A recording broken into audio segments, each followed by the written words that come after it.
அஸ்ஸலாமு அலைக்கும் ரஹ்மத்துல்லாஹி வபரகாத்துஹு. உங்கள் இலியாஸ். அன்பு சோதரர்களே, இந்த காட்சியை பார்த்தீங்களா? இதை பற்றி முகமது நபி ஸல்லல்லாஹு அலைஹி வஸல்லம் சொல்கிறாங்க. அந்த 3 பேரும் உள்ளே போய் இறைவன்ட்டு போய் பிரார்த்திக்கிறாங்க. யா அல்லாஹ், என் தாய் தந்தை சாப்பிடாமல் நான் சாப்பிட மாட்டோம். இக்கட்டான டைமில் கூட நாங்கள் என்ன பண்ணோம், பட்னியாக கூட இருந்திருக்கோம்.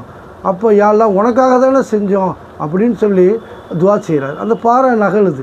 ரெண்டாவது ஒருத்தர், யா அல்லாஹ், ஒரு விபச்சாரம் செய்யக்கூடிய நேரத்தில் அந்த பெண் அல்லாஹ்க்கு பயந்துக்கன்னு சொன்னால் நான் விட்டுட்டேன். யா அல்லாஹ், உனக்காக தானே நான் செஞ்சேன் அப்படின்றார். அடுத்தது மூன்றாவது, என்கிட்ட வேலை செஞ்சவர் சம்பளம் வாங்காமல் போனார். அவர் காசில் ஆடு மாடு கோழி வாங்கி விட்டு அது பல்கி பெருகி ரொம்ப இதாக உடனே நான் அவர் கேட்குறப்ப அப்படியே மொத்தமாக கொடுத்தேன். யா அல்லாஹ், உனக்காக தானே செஞ்சேன் அப்படின்னு சொல்லி அவர் அந்த 3 பேர் அல்லாட்ட பிரார்த்தனை செய்கிறப்ப அந்த பாறை விளைகிறது. இதை நம்ம நிறையா கேட்டிருப்போம். இதை நம்ம பார்க்குறப்ப நமக்கு என்ன தோணுது? உங்களில் யாராவது இந்த மாதிரி நன்மை செஞ்சு வச்சுருக்கீங்களா? யோசிச்சு சிந்திச்சு பாருங்கள். அல்லாவை சந்திக்கிறப்ப அல்லாஹ் கேட்பான், எனக்காக நீங்கள் என்ன பண்ண அப்படின்னு கேட்பான். அப்படி கேட்குறப்ப, யா அல்லாஹ், நான் நோன்பு வச்சேன், ஜக்காத்து கொடுத்தேன், ஹஜ்ஜி செஞ்சேன், யா அல்லாஹ், உன் மீது முழு நம்பிக்கை கொண்டேன். ஆமாம், இதெல்லாம் உனக்கு லாபம், எனக்காக என்ன பண்ணேன்னு கேட்பான். யா அல்லாஹ், நான் ஒருத்தரை தண்டிக்கக்கூடிய சான்ஸு கிடச்சும் நான் யா அல்லாஹ், நான் உனக்காக மன்னித்தேன்.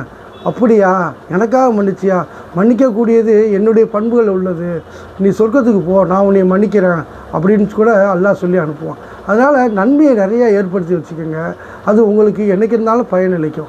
குரானை நாங்கள் பிடிஎஃபாக போடுறோம். நீங்கள் ஸ்கேன் பண்ணி பார்த்தீங்கன்னாக்கா இதில் நீங்கள் ஆடியோ மூலியமாகவும் கேட்டுக்கலாம்.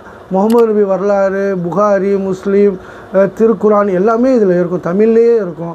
இன்ஷா அல்லாஹ் படிப்போமா? அஸ்ஸலாமு அலைக்கும் ரஹ்மத்துல்லாஹி வபரகாத்துஹு.